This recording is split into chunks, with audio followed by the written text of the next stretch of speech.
तो last part में हमने देखा था कि जिन ने किसी तरह से उस एटर्नल लाइफ स्टोन का इस्तेमाल करते हुए सायरन किंग का पता लगा लिया था, लेकिन सायरन किंग सामने आते ही अपनी एनर्जी को रिलीज करता है। तो इससे सी युई पूरी तरह से सायरन में बदल जाती है। साथ ही अब वो बाकियों पर हमला भी कर रही थी, लेकिन सही वक्त पर चेन, जियोंग और ली तीनों मिलकर उसे स्पिरिचुअल चेन्स में बांध देते हैं।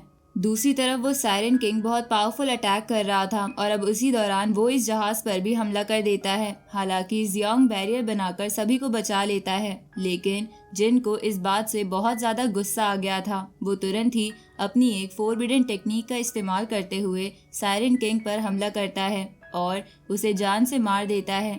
इसके बाद अब जिन को वो स्टाफ भी मिल गया था, इसलिए वो उसके इस्तेमाल से सभी सायरेंस को वहां वापस पानी के अंदर भेज देता है। अब आगे तो अब इस पार्ट की स्टार्टिंग में हम देखते हैं कि जिन जब वहां जहाज पर आ रहा था तभी अचानक से उसे उस स्पिरिचुअल लेडी की आवाज सुनाई देती है। वो कह रही थी कि तुमने फिर से फोरबिडन टेक्निक का इस्तेमाल करते हुए रूल को तोड़ दिया है, इसी वजह से अब तुम्हारी एक और सोल डिस्ट्रॉय हो रही है। साथ ही वो जिन को वार्निंग देते हुए ये भी कहती है कि अगर अगली बार उसने ऐसी गलती की तो वो जान से मारा जाएगा। वैसे हर बार की तरह इस बार भी इस चीज से जिन के सर में बहुत तेज दर्द हो रहा था और इसलिए वो वहीं नीचे बैठ गया था, लेकिन फिर जियोंग और जियांग उसे संभालते हैं। साथ ही वो उससे पूछ रहे थे कि उसे क्या हुआ है, जिस पर जिन कहता है कि कुछ नहीं, वो ठीक है। पर फिर तभी जिन जियांग के हाथ पर उस कट को देखता है। वो हैरान था। वो जियांग से पूछता है कि ये क्या है, लेकिन फिर उसे जानने मिलता है कि ये चोट जियांग को उन सायरन से लगी है। जिन उससे कहते हैं कि आखिर ये बात तुमने मुझे पहले क्यों नहीं बताई।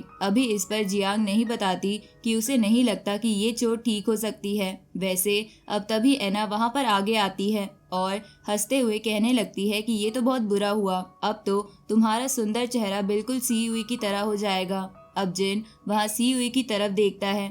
तभी इधर एना जिन के पास आते हुए कहती है कि इन दोनों को साथ रखने में बहुत खतरा है, इसलिए हमें इन्हें यहाँ से भगा देना चाहिए। लेकिन अब इस बात पर जिन को गुस्सा आ जाता है और वो तुरंत ही अपनी एनर्जी को रिलीज करते हुए कहता है कि अच्छा, तो अब तुम मुझे बताओगी कि मुझे क्या करना है और क्या नहीं। वैसे अभी उसकी एनर्जी रिलीज करने की वजह से एना वहां से दूर हो गई थी। इस चीज पर वैसे तो एना के साथ आए उस गार्ड को बहुत गुस्सा आता है, लेकिन वो जिन के सामने कुछ बोल नहीं सकता था। तभी यहाँ पर जियांग खड़े होते हुए कहती है कि तुम्हें लड़ने की जरूरत नहीं है, मैं खुद यहाँ से चली जाती हूँ। ये सुनकर जिन हैरान था, पर वो कुछ भी कहे इसके पहले ही जियांग उसके चेहरे पर उंगली रखते हुए उसे चुप करा देती है। वो कहती है कि मेरा जाना ही सही है, लेकिन जाने से पहले मैं कुछ कहना चाहती हूँ। वो कहती है कि जिन से मिलने से पहले वो खुद को इस स्पिरिचुअल वर्ल्ड में एक मामूली चींटी की तरह समझती थी। उसे लगता था कि वो पावरफुल लोगों के सामने कुछ भी नहीं है, लेकिन जिन से मिलने के बाद उसे पावर का असली मतलब पता चला। ये कुछ दिन उसके लिए बहुत खास थे। वो कहती है कि वो जिन को कभी नहीं भूलेगी। साथ ही वो कह रही थी कि उसे सिर्फ एक ही चीज का रिग्रेट रहेगा, क्योंकि वो कभी जिन से ये नहीं कह पाई। पर अब इसके बाद जब वो कुछ कहने वाली थी तभी जिन उसे चुप करा देता है और उससे कहता है कि शायद तुम्हें मुझ पर भरोसा नहीं है, तभी तुम ये सब कह रही हो। साथ ही वो ये भी कहते हैं कि मैं तुम्हें एक सायरन में कैसे बदलने दे सकता हूँ, वो तो अच्छे भी नहीं दिखते। और अब इतना कहते हुए जिन उस प्योर जेड स्टोन को बाहर निकालता है और उसे सामने लाता है, जिसके बाद अब वो जेड स्टोन खुद ब खुद जियांग के अंदर से उस एनर्जी को खींचने लगा था और इसके बाद अब जिन उस एटर्नल लाइफ स्टोन को भी बाहर निकाल लेता है। सभी लोग हैरान थे कि जिन इन स्टोन का इस्तेमाल करते हुए अभी जियांग की बॉडी के अंदर से सायरेंस के उस इविल ऑरा को बाहर निकाल रहा था। और जब ये प्रोसेस पूरी हो जाती है तो जियांग का हाथ पूरी तरह से ठीक हो जाता है और उसके बाद जिन उससे कहता है कि अभी मैं जहाँ कहीं भी हूँ अपने दोस्तों की वजह से हूँ और उन दोस्तों में एक नाम तुम्हारा भी शामिल है। वैसे भी मैं कभी अपने दोस्तों को पीछे नहीं छोड़ता, इसलिए तुम्हें पीछे कैसे छोड़ सकता था। अभी ये सुनने के बाद जियांग बहुत ज्यादा खुश थी, पर तभी अचानक से एना वहाँ पर आगे आकर जिन से चिपकते हुए कहने लगती है कि तुम कितने दयालु और कितने अच्छे हो। लेकिन उसकी इस बात पर जियांग कहती है कि अभी अभी तो तुम कुछ और ही कह रही थी, फिर इतनी जल्दी तुम कैसे बदल गई। जिस पर एना कहती है कि तुम चुप ही रहो, तुम सायरन ही बन जाती तो ज्यादा अच्छी लगती। इसके बाद वो जिन से पूछ रही थी कि उन दोनों में से कौन ज्यादा अच्छा दिखता है, पर अब इतने में ही सैम वहां पर आते हुए जिन से रिक्वेस्ट करता है कि वो उसकी सिस्टर को मतलब सीयुई को बचा ले। लेकिन इस पर जिन उससे कहता है कि अब कुछ नहीं किया जा सकता, वो एविल ऑरा सीयुई की पूरी बॉडी में फैल चुका है, इसलिए अब उसे पहले जैसा नहीं किया जा सकता। ये सुनकर ली तुरंत ही कहता है कि अगर ऐसा है तो हमें इसे मार देना चाहिए। वैसे भी अब हम इसे और देर तक इस तरह से कैद में नहीं रख सकते। लेकिन अब जब वो आगे बढ़ रहा था तभी यहाँ सैम जिन से घुटनों के बल आते हुए कहता है कि वो अगर सीयुई को बचा नहीं सकता तो बस उसे जिंदा छोड़ दे, वो किसी को कुछ नहीं करेगी। अब जिन उसकी बात मान लेता है और आगे आते हुए पहले तो ली और चैन से हटने के लिए कहता है, और फिर जब वो वहां से हट जाते हैं तो जिन हमला करते हुए पहले सीयुई के आसपास बने हुए उस फॉर्मेशन को डिस्ट्रॉय कर देता है, जिससे सीयुई आज़ाद हो गई थी। पर आज़ाद होते ही वो वहां जिन पर हमला कर देती है। लेकिन उसी दौरान जिन उस सायरन किंग के स्टाफ को बाहर निकालकर सीयुई को ऑर्डर देता है कि वो यहाँ से चली जाए, जिसके बाद सीयुई पानी में कूदते हुए वहां से चली गई थी।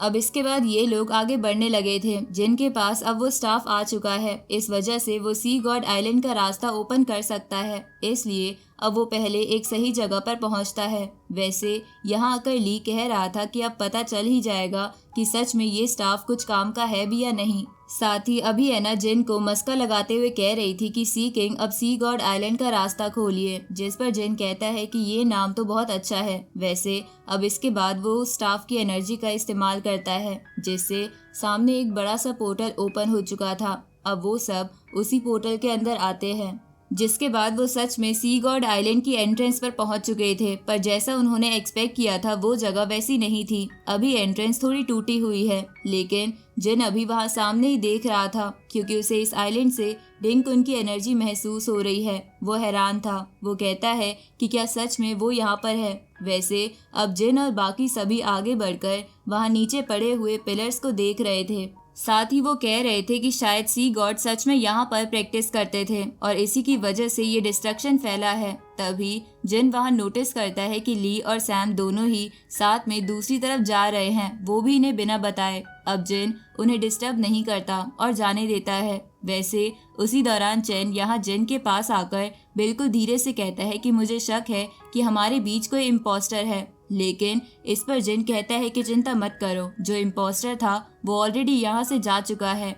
इसके बाद चैन भी वहां से जाने लगता है, उसे सी गॉड्स को ढूंढना है। तो अब उसके जाने के बाद यहाँ पर एना जिन के करीब आते हुए कहने लगती है कि मुझे लगता है कि हमारे गोल सेम हैं, इसी वजह से क्या तुम मेरे साथ चलोगे। अभी जिन जानता था कि वो इमोर्टल फर्नेस को ढूंढना चाहती है, इस वजह से जिन सामने की तरफ पॉइंट करता है और कहता है कि मुझे उसकी एनर्जी वहां से महसूस हो रही है।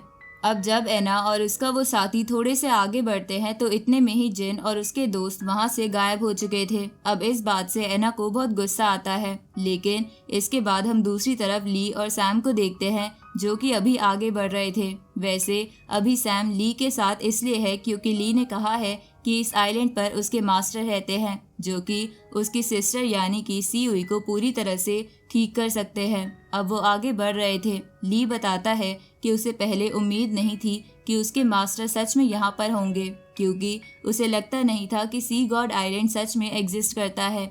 लेकिन अब तभी उसे कुछ निशान मिल चुके थे। वो दीवार पर लगी हुई एक मार्किंग को देखता है, जो कि उसके सेक्ट मास्टर ने बनाई है। अब जब वो आगे बढ़ रहे थे तभी ली को कुछ आवाज सुनाई देती है। ये उसके मास्टर की आवाज थी, इसलिए अब वो तुरंत आगे बढ़ता है।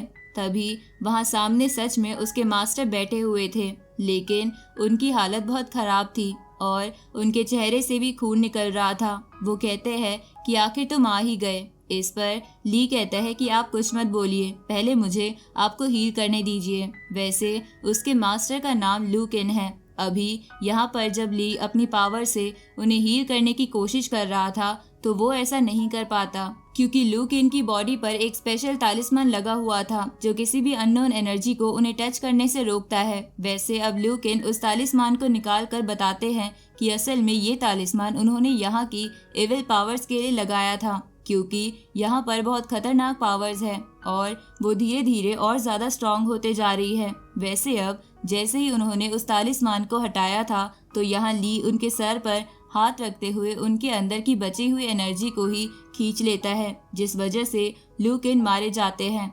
अभी ये देखने के बाद सैम बहुत ही ज़्यादा हैरान था, लेकिन ली उससे कहता है कि तुम हैरान मत हो, ये मैंने सिर्फ हमारे प्लान को कामयाब करने के लिए किया है। साथ ही वो ये भी कहता है कि अगर हमें तुम्हारी सिस्टर को बचाना है तो सबसे पहले हमें जिन को मारना होगा, क्योंकि हमें उससे वो स्टाफ चाहिए, तभी मैं सी किंग बन पाऊंगा। और इतना कहते हुए वो तुरंत ही अपनी एनर्जी से लू केन को फिर से खड़ा कर देता है। अब लू केन उसके कंट्रोल में था, लेकिन फिर इसी के साथ ये पार्ट यहीं पर एंड हो जाता है।